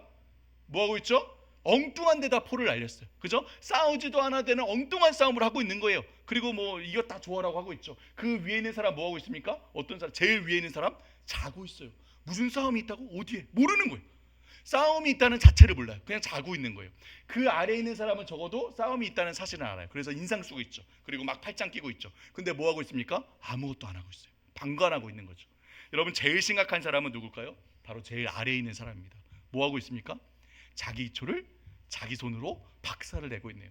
자기 기초를 자기 스스로 허물고 있어요. 무엇입니까? 하나님을 믿는다고, 예수님을 믿는다고 하는데 사실 그 삶의 주인은 하나님이 아닌 거예요. 자기 자신인 거예요. 자기 마음대로 살고 있는 거죠. 그래서 자기 스스로 자기의 인생의 그 기초를 허물며 사는지도 모르고 그렇게 아무 의식 없이 살고 있는 것이죠. 여러분, 우리 송파 사랑의 교회, 또 우리 광림교회에는 이런 분들이 한 분도 안 계시라 제가 믿습니다. 아멘. 네, 감사합니다. 여러분, 아멘이라고 해주셔서. 네, 아멘. 그런데 여러분, 우리 한번 생각해 보시기 바랍니다. 우리가 혹시 우리 다음 세대들을 세우는 일에 있어서 이러한 모습들을 보이고 있진 않은가? 우리가 다음 세대를 세우는데 어떤 우리 아이들의 겉으로 드러난 이슈, 그 문제만 붙들고 씨름하느라 정작 그 아이들의 마음의 중심에 세워져야 할 그 핵심, 하나님의 주권과 하나님의 말씀은 허물어져 가는데 모르고 있진 않은가? 한번 생각해 보자는 거예요. 혹시 우리 아이들의 마음에서 치열하게 이 하나님 주권의 전쟁이 벌어지고 있는데 아무 감도 못 잡고 잠을 자거나 혹은 방관하고 있진 않은가? 제일 심각한 것은 우리가 알게 모르게 우리 말로는 우리 아이들에게 하나님이 중요하다, 하나님 나라가 중요하다, 하나님 말씀이 중요하다 가르치지만 우리 말로는, 우리의 삶으로는 지극히 자기중심적인 메시지를 전달하고 있진 않은지 한번 여러분 생각해 보자는 거죠. 여러분, 우리가 부모로서 또는 주일학교 교사로서 우리의 태도가 이래서는 안 되죠. 우리가 우리 아이들의 마음에서 벌어지고 있는 이 중심의 싸움, 이 주권의 싸움을 놓친 채 어떤 아이들의 드러나는 문제만 우리가 해결하려고 들어서는요, 전혀 문제가 해결되지 않습니다. 오히려 다음 세대와의 갈등만 심해지고 결국 우리 아이들로 교회를 떠나고 신앙을 떠나도록 만들 뿐이죠. 사랑하는 여러분, 이 싸움의 핵심은 다시 한번 말하지만 여기 파운데이션에 있습니다. 기초에 있습니다. 그래서 여러분, 이 그림처럼 되어야 하겠죠. 피터 버거가 말하듯이, 데이비드 도글, 제임스 헌터가 동일하게 얘기했듯이 이 싸움은 의식의 충돌입니다. 세계관 전쟁, 문화 전쟁, 즉 전제와 전제끼리의 싸움이에요. 전제와 전제끼리의 싸움. 우리가 다음 세대를 교육하고 세우는 데 있어서 그저 겉으로 드러나는 아이들의 문제만 볼 것이 아니라 바로 이 전제, 무엇입니까? 누가 우리 아이들의 마음의 주인이냐? 이 세상에서 이야기하듯이 나 자신이 주인이냐, 내가 주인이냐, 내가 왕이냐, 아니면 하나님이 우리의 왕이냐, 하나님이 우리의 주인이냐. 이 주권이 핵심이라는 거예요. 주권이. 그래서 우리가 누구의 목소리에 귀를 기울여야 하느냐, 이 세상에 이야기하듯이 네가 마음속에 내면에 원하는 것, 너의 내면의 목소리에 귀를 기울여야 하느냐, 아니면 하나님의 말씀에 귀를 기울여야 하느냐. 그래서 누구를 위해 살아가느냐, 나의 성공과 행복과 쾌락과 즐거움을 위해 살아가느냐, 아니면 하나님의 영광과 하나님의 기쁨을 위해 살아가느냐. 이 싸움이 핵심이라는 거죠. 결국 우리 아이들이 살아가는 평생의 삶 동안 내 왕국을 세울 것인가, 내 왕국을 세울 것인가, 아니면 하나님 나라를 세울 것인가. 이 하나님의 주권, 하나님 말씀, 하나님 나라가 우리 아이들의 마음의 중심에 세워져 있어야 한다는 것입니다. 여러분, 한번 따라해 보실까요? 하나님의 주권, 하나님의 말씀, 하나님의 나라. 여러분, 여기 한번 보시기 바랍니다. 우리 아이들의 마음에 정말 그들의 왕 대신 주 대신 하나님을 향한 뜨거운 사랑과 열정이 있느냐는 거예요. 우리 아이들의 마음에 정말 그들의 이 정말 인식의 토대가 되어야 하는 하나님 말씀에 대한 전적인 신뢰와 믿음이 있냐는 것이죠. 그래서 우리 아이들의 마음에 결국 자신의 평생의 삶을 통해 세워가야 할 이 하나님 나라에 대한 간절한 소망과 열망이 있냐는 것입니다. 이 믿음과 소망과 사랑, 하나님의 주권과 말씀과 이 하나님 나라에 대한 소망이 우리 아이들의 마음의 중심에 세워져 있냐는 거죠. 세워져 있냐. 여러분, 따라서 우리는 주일학교 교사로서 또 우리 다음 세대를 양육하는 부모로서 성경적 다음 세대 교육의 제1원리를 반드시 기억해야 합니다. 제가 학교에서 가르칠 때도 이것이 기독교 교육의 제1원리다 늘 가르치거든요. 무슨 원리냐? 바로 이런 원리입니다. 여경지근의 원리. 여경지근의 원리를 꼭 가르쳐야 합니다. 여러분, 여경지근 무슨 뜻일까요? 무슨요? 무슨 경? 죄송합니다. 제가 여러분을 헷갈리겠죠? 네, 여기 여경지근은 사자성어가 아니고요. 무엇입니까? 바로 잠언 1장 7절 말씀인 거예요. 여호와를 경외하는 것이 지식의 근본이라. 여러분 한번 따라해 볼까요? 시작. 여호와를 경외하는 것이 지식의 근본이라. 우리 다시 한번 따라해 봅시다. 시작. 여호와를 경외하는 것이 지식의 근본. 네, 반드시 이 원리를 따라서 우리 다음 세대를 양육하고 가르쳐야 합니다. 우리가 오늘날 우리 시대 다 자기가 자기 인생의 주인이 되어서 자기 보기에 옳은 대로, 자기 소견에 옳은 대로 살아가며 자기 욕심을 이루기 위해, 자기 욕망을 이루기 위해 살아가는 이 자아팽창의 시대, 이 포스트 트루스 시대 속에 우리 아이들을 반드시 여호와를 경외하는 아이들로 세워야 합니다. 여러분 아멘이십니까? 아까 말씀드렸죠. 하나님의 주권, 하나님 말씀, 하나님 나라, 우리 아이들의 마음의 중심에 세워져 있어야 된다는 것이죠. 우리가 여러분 다른 과목을요, 다른 모든 공부들을 아무리 우리 아이들에게 잘 가르쳐도 이게 되지 않으면 아무 소용이 없습니다. 여러분, 우리 아이들 학교에서 어떤 과목들을 배웁니까? 굉장히 많은 과목들을 배워요. 국어, 영어, 수학, 사회과학, 음악, 미술, 체육, 역사, 엄청나게 많은 과목들, 많은 지식들을 배우죠. 근데 여러분, 한번 우리 아이들의 입장에 대해서 한번 답해 보시기 바랍니다. 우리 아이들이 정말 많은 과목들, 많은 지식들을 정말 하루 종일, 하루가 부족할 정도로, 24시간이 부족할 정도로 열심히 공부를 하잖아요. 이 공부를 하는 이유나 목적이 있습니까? 이 공부를 그렇게 목숨 걸고 하고 있는 이유나 목적이 있습니까? 왜 공부할까요? 국어를 공부하며, 수학을 공부하며, 내가 이걸 왜 공부해야 되는지 아이들이 알고서 배우고 있을까요? 딱 한 가지 이유밖에 없습니다. 뭘 위해 공부할까요? 좋은 성적을 위해 공부하죠. 그렇죠? 좋은 성적. 여러분, 그럼 좋은 성적을 왜 받아야 할까요? 그래야 좋은 대학에 들어가니까요. 그렇죠? 좋은 대학에 왜 들어가야 합니까? 그래야 좋은 직장을 얻기 때문에, 취업을 하기 때문에. 여러분, 그럼 좋은 직장의 기준은 무엇일까요? 결국 돈 아닙니까? 돈. 그렇죠? 돈. 결국에는 돈을 위해서, 나를 위해서, 내 욕심과 욕망을 위해서 공부하고 있는 거죠. 공부가 이 돈을 위한, 나의 어떤 성공을 위한 수단밖에는 되지 않는다는 거예요. 그래서 여러분, 우리 아이들이 어떻게 공부합니까? 정말 불행하게 공부합니다. 불행하게 공부해요. 여러분 잘 아시죠? OECD 전체 국가들 중에서 우리 청소년, 이 청년들 이 행복도가 압도적으로 꼴찌라는 거 아시죠? 행복도가 꼴찌입니다. 꼴찌. OECD 전체 국가 중에서 청소년 사망률 1위가 자살입니다. 청소년 자살의 가장 큰 원인이 뭔지 아십니까? 성적 비관이에요. 성적 비관. 불행하게 공부하는 거예요. 죽을 맛으로 공부하는 거예요. 불행하게 끊임없이 경쟁하면서 나를 위해, 돈을 위해, 성공을 위해 이 푸른 10대의 시절을 다 보내고 있는 거예요. 불행하게 공부하면서. 여러분, 이렇게밖에 공부할 수 없을까요? 아니요. 여호와 하나님을 경외하는 아이들은 이렇게 공부하지 않죠. 여호와 하나님을 경외하는 아이들은 어떤 과목이든 어떤 지식이든 그 지식 자체로 의미와 목적으로 충만하여 기쁨과 즐거움으로 하나님을 찬양하고 예배하는 마음으로 공부합니다. 왜일까요? 여러분, 그 모든 지식, 그 모든 과목들, 이 모든 세상의 질서들 누가 만드신 겁니까? 누가 만드셨을까요? 학자들이 만들었나요? 선생님이 만들었나요? 아니요. 하나님이 만드신 질서들이에요. 하나님이 담아두신 지식들이라고요. 그죠? 이렇게 하나님께서 만드신, 하나님 성품을 반영하여 지으신 질서들을 배워가며 우리 아이들이 하나님의 풍성함과 하나님의 정교함과 하나님의 아름다움과 하나님의 광대하심을 그 공부를 하면서 또 깨달아가는 거예요. 하나님을 알아가는 거죠. 또 여러분, 하나님께서 이렇게 세상을 질서 있게 만드신 다음에 여러분, 우리 인간을 만드시고 무엇을 명령하셨습니까? 무엇을 명령하셨죠? 생육하라, 번성하라, 충만하라, 정복하라, 다스리라 하셨어요. 여러분, 이게 무슨 의미입니까? 뭘 하라는 거죠? 세상에 하나님 두신 모든 질서들을 잘 알아가고 확장시켜가며 하나님 형상을 따라 잘 지키고 관리하라는 의미예요. 그러니까 공부도 무엇입니까? 하나님 명령이에요. 하나님 명령에 순종해서 하는 것이라는 것이죠. 여러분, 이처럼 오직 하나님 안에서만이 이 세상의 모든 질서들이 그 하나님 안에서 큰 그림을 이루어 기쁨과 즐거움으로 공부할 수 있는 겁니다. 따라서 여호와 하나님을 경외하는 것이 모든 지식과 모든 지혜의 핵심이고 근원이 되어야 하는 거예요. 근원이 하나님의 주권, 하나님 말씀, 하나님 나라. 여러분, 그럼 어떻게 이렇게 할 수 있을까요? 어떻게 우리가 이렇게 다음 세대들을 여호와를 경외하는 아이들로 세울 수 있을까? 여러분 잘 아는 우리 교육 세미나 하면은 늘 여러분 한 번씩은 읽어봤음직한 말씀입니다. 신명기 6장 4절부터 9절 우리 다 같이 한번 읽어볼까요? 시작. 들으라, 우리 하나님 여호와는 오직 유일한 여호와이시니 너는 여호와를 사랑하라.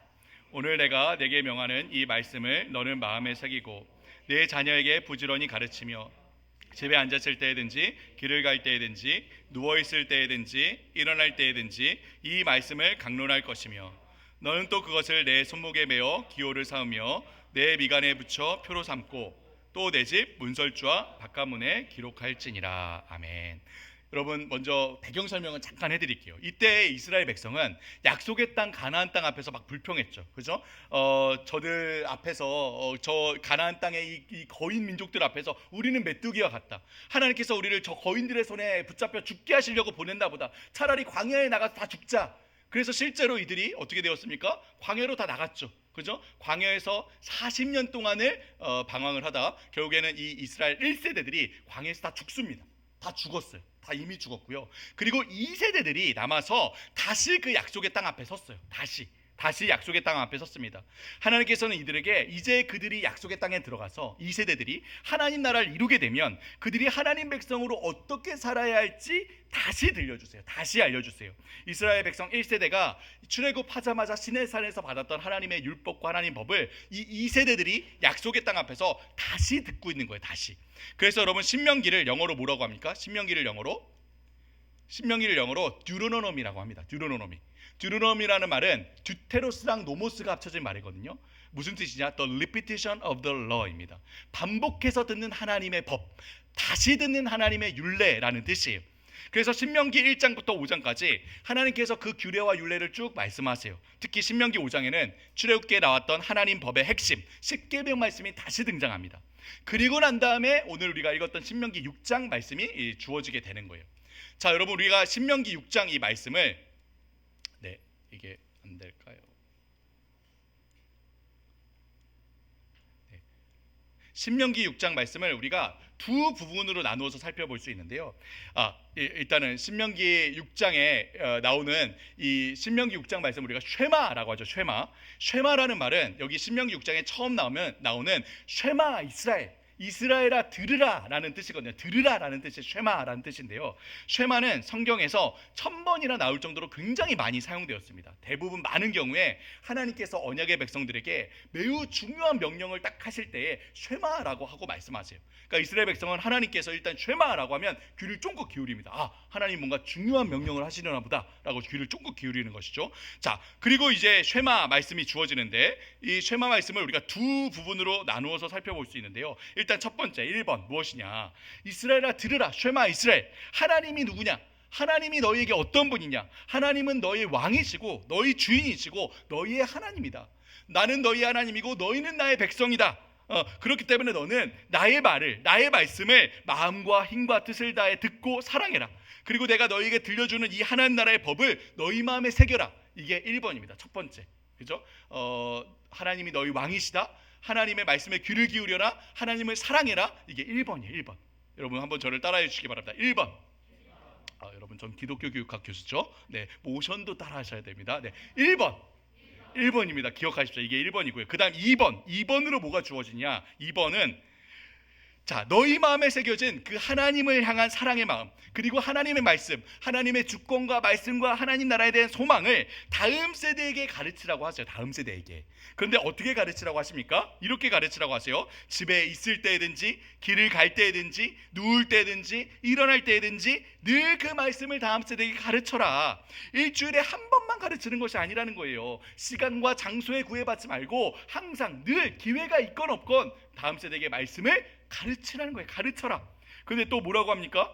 이 말씀을 손목에 메어서 기호를 삼으래요.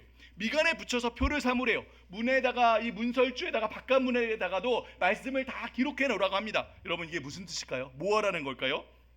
자, 얘들아, 우리 성경 공부하자, 우리 가정 예배 드리자, 모여라. 그렇게 형식적으로도 우리 아이들에게 말씀을 가르쳐야 하지만, 그것뿐만이 아니라 아이들의 일상 중에, 아이들의 삶 속에서 끊임없이 그 말씀을 보고 듣고 접하고 경험하도록, 그렇게 말씀이 우리 아이들의 마음에 자연스럽게 담겨지고 체화되도록 하라는 거예요. 여러분, 정리하자면 이렇게 볼 수 있습니다. 먼저 어른들, 이 1세대들이 먼저 하나님을 마음과 힘과 뜻을 다해 사랑하고, 이 주 대신 왕 대신 하나님을 사랑하고 하나님의 말씀을 먼저 마음에 새기는 거예요. 하나님의 주권과 말씀과 이 나라에 대한 소망을 먼저 1세대가 마음에 새기는 거죠. 그리고 그 마음에 새겨진 하나님의 주권과 하나님 말씀과 하나님 나라를, 이 믿음과 소망과 사랑을 다음 세대의 마음에도 그대로 새겨지도록 하라는 거예요. 여러분, 여기 영어 성경을 보면요, 강론하다라는 말을요 이렇게 얘기합니다. Impress them on your children.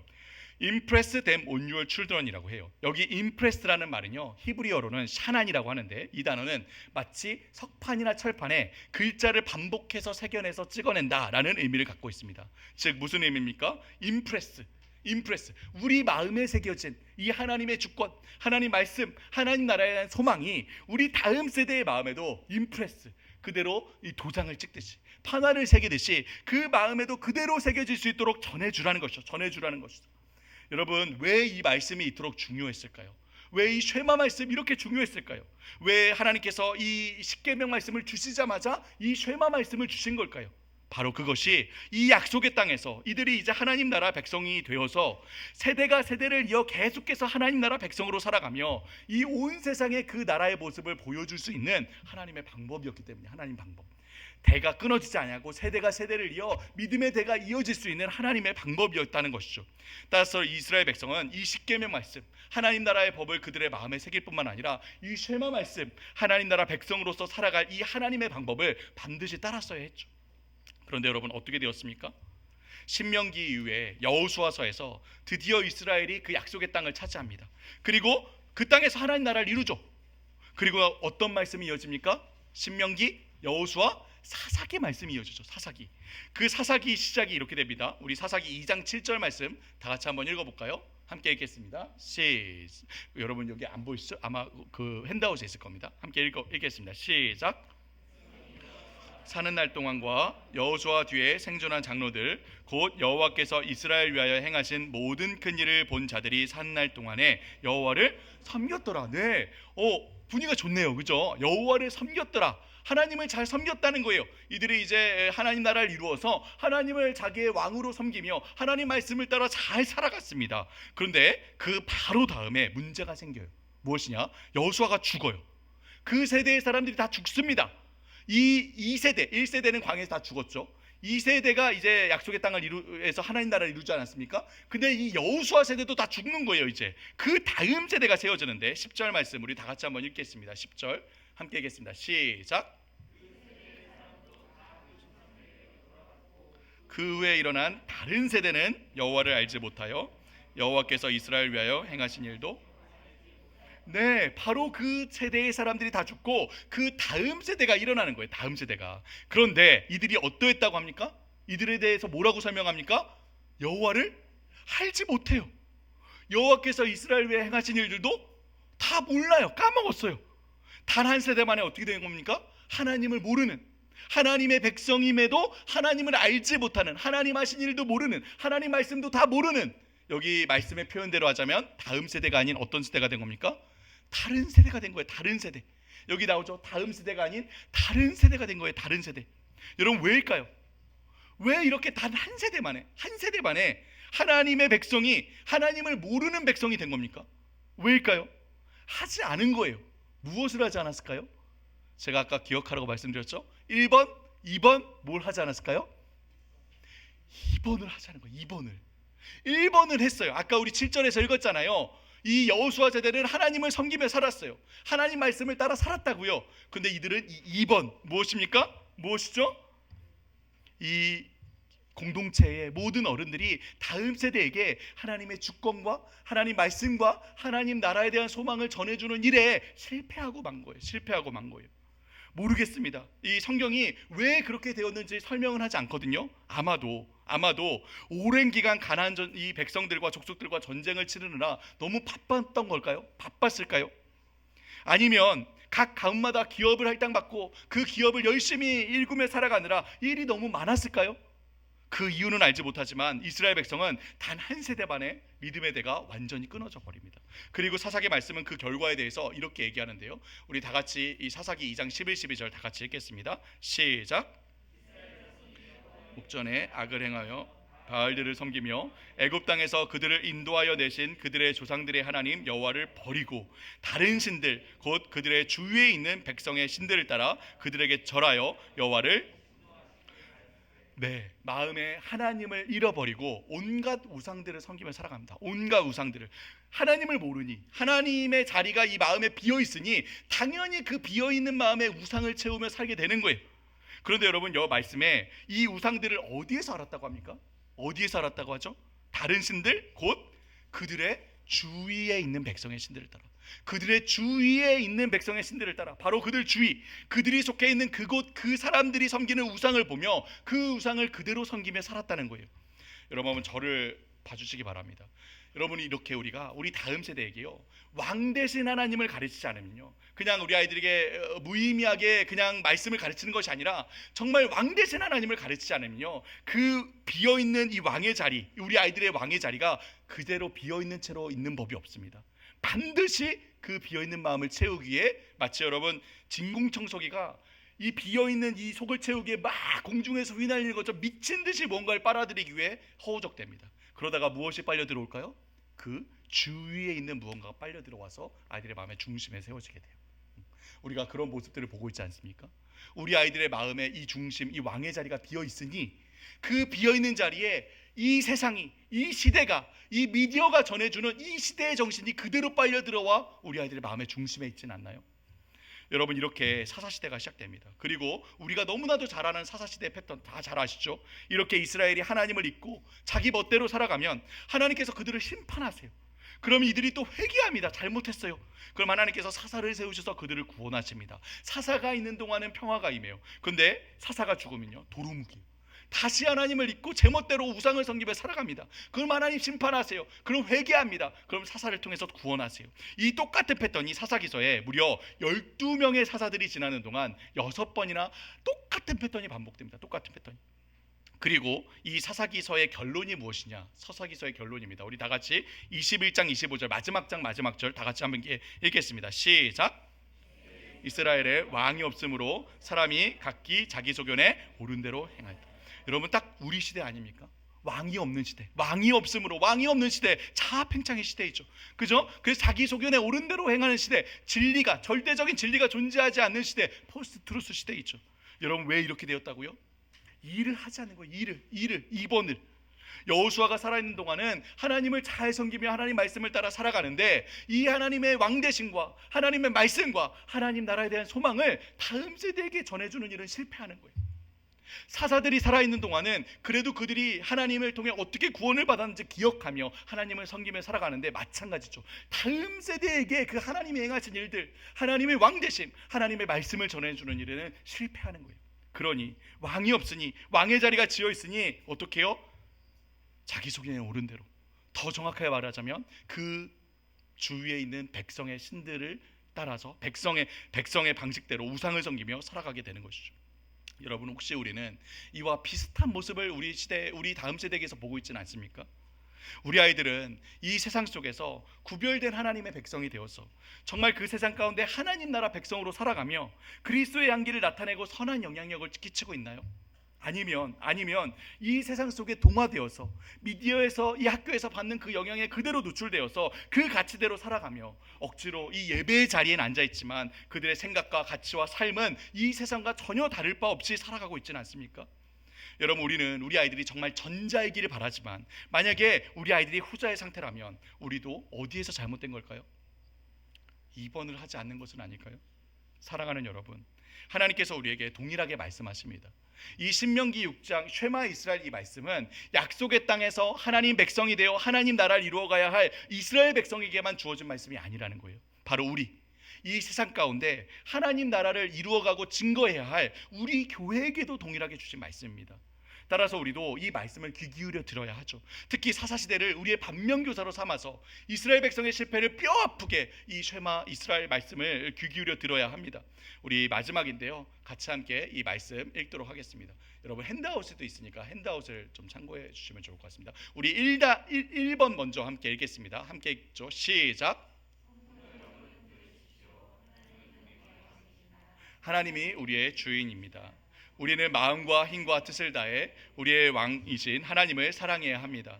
우리는 우리 주인이신 하나님의 말씀에 귀를 기울이고 우리의 모든 삶의 영역에서 그 말씀에 순종하여 살아가야 합니다. 네, 이것부터 돼야 했죠. 그죠? 1번, 우리 마음에 먼저 왕 되신 하나님, 또 하나님의 말씀, 하나님 나라에 대한 간절한 소망이 우리 마음에 먼저 새겨져야 하겠죠. 그죠? 그 다음에 2번 읽겠습니다. 2-1 함께 읽겠습니다. 시작.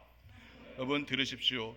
그리고 그렇게 여러분의 마음에 새겨진 하나님의 사랑을, 하나님의 말씀을 우리 다음 세대의 마음에 그대로 새겨야 합니다. 우리는 아이들이 아침에 일어나 하루를 시작할 때에 그들이 그 하루를 붙들고 살아갈 하나님 말씀으로 시작하도록 해야 합니다.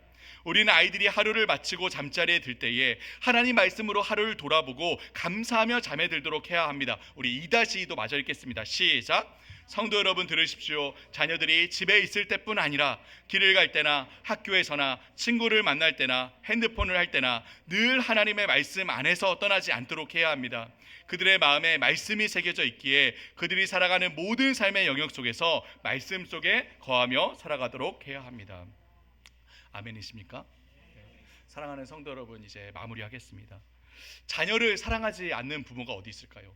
다음 세대가 중요하지 않다고 말하는 교회도 없습니다. 모든 부모들이 우리 자녀를 정말 사랑하고 모든 교회들이 우리 다음 세대가 우리 교회 미래다, 정말 중요하다 얘기하죠. 하지만 우리는 정말 한번 생각해 보아야 합니다. 우리는 우리 다음 세대의 이 마음의 중심에서 지금도 치열하게 벌어지고 있는 이 영적인 전쟁, 이 주권의 전쟁에서 과연 승리하고 있는가? 혹시 이스라엘 백성과 같이 그 약속의 땅을 차지하는 전쟁에선 승리했는지 모르지만, 그래서 우리 세대는 빛나는 부흥의 세대를 경험했는지 모르지만, 혹시 우리는 우리 다음 세대의 마음의 중심에서 이루어지고 있는 이 주권의 싸움에는 실패하고 있지는 않은가?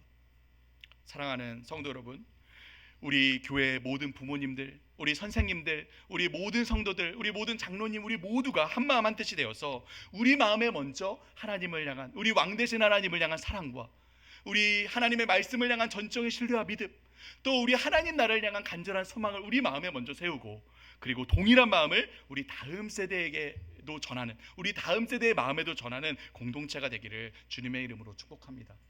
그래요, 오늘날 우리 시대, 이 자아팽창의 시대, 이 포스트 트루스 시대, 다 자기가 자기 왕이 돼서 자기 멋대로 자기 자신을 위해 살아가는 이 시대 속에서 하나님을 왕으로 삼고 하나님 뜻을 따라 하나님 나라를 이 땅 가운데 세워가는 다음 세대가 우리 송파 사랑의 교회, 광림교회를 통해 일어나기를 주님의 이름으로 축복합니다. 우리 함께 우리 아이들을 생각하면서 함께 먼저 찬양하고 기도하는 시간 잠깐 가졌으면 좋겠는데요, 오늘 우리가 살펴봤듯이 우리 다음 세대들은요, 우리가 살았던 시대와 전혀 다른 시대를 살고 있습니다. 우리는 빛나는 부흥의 시대를 살았죠. 교회가 칭찬받고 교회가 부흥하는 시대를 살았습니다. 하지만 우리 아이들은요, 주위의 대부분의 아이들이 예수님을 믿지 않는, 기독교 신앙과는 전혀 다른 가치를 안고 살아가는 그런 시대를 살고 있습니다. 여러분, 이 어두운 시대, 이 혼동의 시대 속에서 우리 아이들이 굳게 서서 흔들리지 않을 신앙을 전해줄 수 있는 곳은 어디입니까? 하나님, 우리 교회가 그러한 공동체가 되길 바랍니다. 하나님, 우리 가정이 그러한 공동체가 되길 바랍니다. 우리 아이들이 신앙의 뿌리를 깊이 내려 이 세상의 풍파 속에 흔들리지 아니하고 하나님 나라를 굳건하게 드러나며 세워갈 그러한 공동체가 되길 바랍니다. 우리 마음에 이러한 소원을 품고 함께 찬양하고 그리고 기도하도록 하겠습니다. 원하고 바라고 기도합니다. 함께 찬양하도록 하겠습니다. 이 세상을 살아가는 동안에 나의 힘을 의지할 수 없으니, 나의 힘을 의지할 수 없으니, 기도하고 낙심하지 말 것을, 기도하고 낙심하지 말 것, 주께서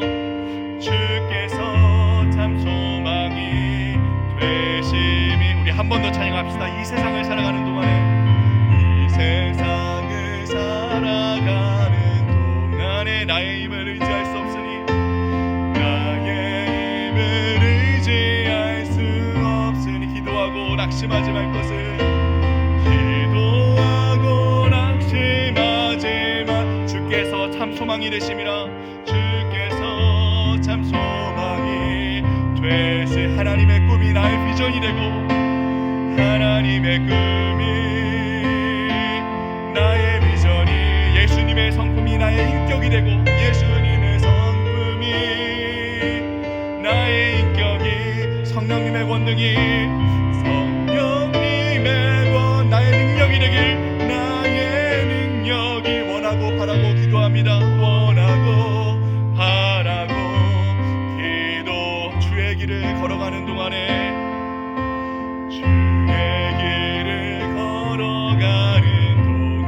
세상의 것 의지할 수 없으니, 세상의 것 의지할 수 없을. 감사하고 낙심하지 말 것을, 감사하고 낙심하지 말. 주께서 참 기쁨이, 주께서 참 기쁨이 되시. 주의 길을 걸어가는 동안에, 주의 길을 걸어가는 동, 세상의 것 의지할 수 없으니, 세상의 것 의지할 수 없으니, 감사하고 낙심하지 말 것을, 감사하고 낙심하지 말 것.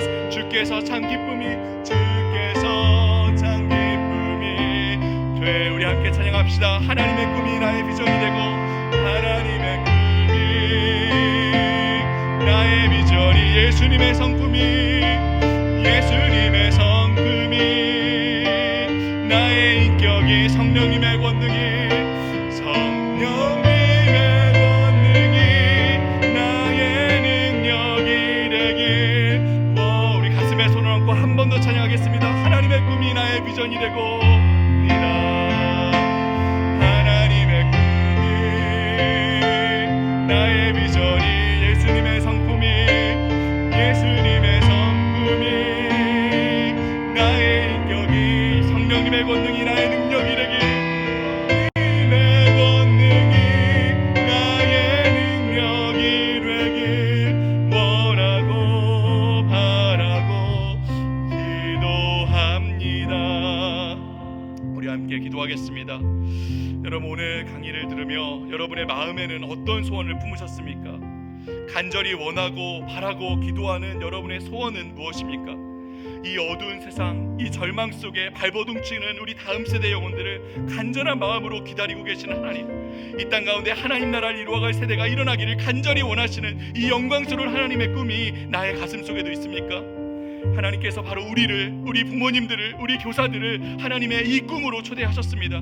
지금 이 시간 하나님, 우리에게 맡기신 이 영혼들을 우리가 정말 하나님을 경외하는 우리 아이들로, 자녀들로 세우길 바랍니다. 그래야 하나님 말씀을 따라 하나님 나라를 이루어갈 주님의 세대로 세우길 바랍니다. 하나님, 우리는 부족합니다. 우리의 인격을 다듬어 주옵소서. 우리에게 성령의 능력을 부어 주옵소서. 우리 간절한 소원을 품고 함께 우리 아이들을 위해 기도하겠습니다. 살아계신 하나님, 주의 간절한 마음으로 시간 아버지 하나님 기도합니다. 하나님, 우리 송파사랑의 교회, 또 하나의 아버지 우리 강림교회, 우리 귀한 선생님들, 부모님들과 함께 아버지 이 자리에 모여 우리 다음 세대를 위해 기도하며 아버지 하나님 엎드리게 하시니 감사합니다. 하나님, 참 어두운 세상 속에서 아버지 마음의 중심이 비어있어 아버지 하나님 그리없이 갈망하며 갈등하며 아버지의 영원한 시절을 보내고 있는 우리 아이들, 우리 다음 세대, 우리 청소년들, 청년들, 우리 아이들을 주여 안에 아버지 불쌍히 여겨주시기를 원합니다. 어렸을 때부터 우리 아이들이 그 인생의 집을 터를 세워갈 그 토대를 우리의 소유를 수 안에 세울 수 있도록 아버지 도우시고 함께 하시길 바라옵나이다. 우리 이 시간 우리 함께 모인 우리 부모님들의 마음을 입상하여 주셔서 우리 이 시간 우리 이렇게 모여 기도하는 우리 선생님들의 마음과 중심을 붙잡아 주셔서 그래 우리가 이 어두운 세상 속에서 우리의 다음 세대 아이들을 참으로 세울 수 있도록 주 안에 아버지 우리 선생님들 부모님들의 마음과 중심을 붙잡아주고 그 가정을 통해서 그 교회를 통해서 우리 다음 세대 아이들의 신앙이 아버지 하나님 뿌리를 내릴 수 있도록 도우시고 함께하여 주셔서 하나님 이 세상에 아버지 하나님 온갖 아버지 일상들 특별히 자기 중심적 메시지가 우리 아이들의 이 마음을 온통 어지럽히고 있습니다. 마음에